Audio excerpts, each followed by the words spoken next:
ساڵانە لە کاتی هاتنی وەرزی گەرما لە سنووری ئیداری گەرمیان ڕووبەری سەدام دوونم زەوی لە پوش و پاوان و دەغڵ و دانی جوتیاران دەسووتێت. هەرچەندە بە پیکەش و هەوا و زۆری بارانبارین ئەم ساڵێکی زۆر باش بوو بۆ جوتیاران، بەڵام ڕووداوە گومانەویەکانی ئاگرکەوتنەوە و سووتانی دەغڵودان نیگەرانی جوتیاران و بەشێکی زۆری چین و توێژەکانی گەرمیانی بەدوای خۆیدا هێناوە. بەپێی ئاماری بەڕێوەبەرهەتی ئاگرکوژێنەوەی گەرمیان تەنیا لە ماوەی یەک مانگدا 250 ڕووداوی ئاگرکەوتنەوە ڕوویانداوە و لەو ژمارەیەش 131 ڕووداویان ئاگرکەوتنەوە بووە لە دەغڵ و دانەکان و بەو هۆیەوە 1449 دوونم زەوی لە سنووری ئیداری گەرمیان سوتاوە. تەنها مانگی 250 ڕووداومان هەبووە کە 131 دەغڵودان بووە، بە بەراورد لەگەڵ مانگی ساڵەکانی پێشوودا زۆر ئاگرەکان زیادی کردووە. ئەوەندە ئاگرەکان زیادی کردووە دیارە گومان لا ئێمە پێیا بووە، گومانی دروست کردووە بۆمان، چونکە ئاگرەکان ژمارەیەکی زۆرە. لە ماوەی ئەم مانگی 5449 دوونم دەغڵودان سوتاوە. بەڕێوبەری کشتوکاڵی گەرمیانیش لە بەرامبەر بە فیڕۆچوونی ڕەنجی جوتیاران و سووتانی بەرهەمەکانیان دەڵێت هیچ ئومێدێک بۆ قەرەبووکردنەوەی جوتیاران نییە، بەڵام وەک سەرجەم ڕووداوە سروشتیەکانی تر داواکاری قەرەبووکردنەوە بۆ جوتیاران دەگەیەنە وەزارەتی کشتوکاڵ.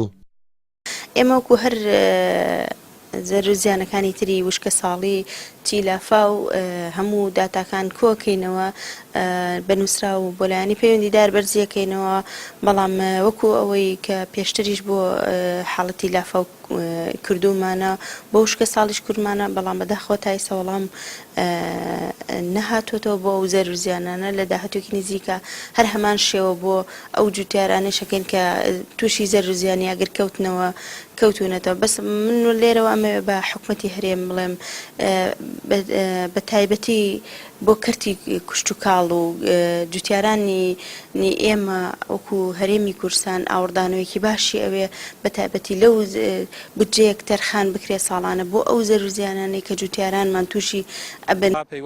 مامۆستایەکی زانکۆ لە زۆربوونی ڕووداوەکانی ئاگرکەوتنەوە و سووتانی بەرهەمی جوتیاران بە گومانە و پێی وایە دەستی دەرەکی لە پشت ئەو ڕووداوانەوەیە. ئەو باس لەوە دەکات لە کاتێکدا دەزانرێت ئەم ساڵ بەرهەمی گەندێم لە عێراق بەشی ناوخۆ دەکات و پێویستی بە بەرهەمی وڵاتان نابێت، ئەو ڕووداوانە ڕوویانداوە. بەماش بەرهەمی وڵاتانی دراوسێ لە ناوخۆی عێراق و هەرێمی کوردستان ساغ دەکرێتەوە. هەروەها پەیوەستە بە چەمکی ئاسایشی خۆراکەوە.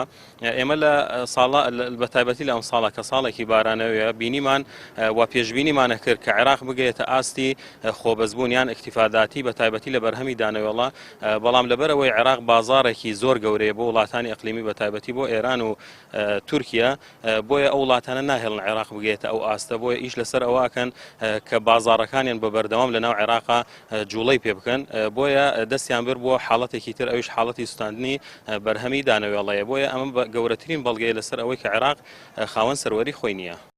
سەرچاوە سروشتی و کشتوکاڵی و ئابوووریەکان لە هەر وڵاتێکدا بە ژێرخانی ستراتیژی و هەمیشەیی و داهاتووی ئەو وڵاتە دادەنرێت. لە ئێستادا عێراق بەدەست سەروەرنەبوونی یاسا و دەستێوەردانی وڵاتانی دراوسێ لە کاروبارەکانیدا دەناڵێنێت و نەیتوانیوە ئاسایشی ئاو و خۆراک دابین بکات.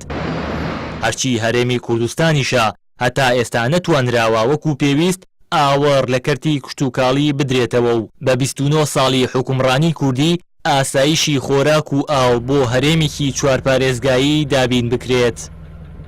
هاوار محەممەد، کەناڵی ئاسمانی پەیام، گەرمیان.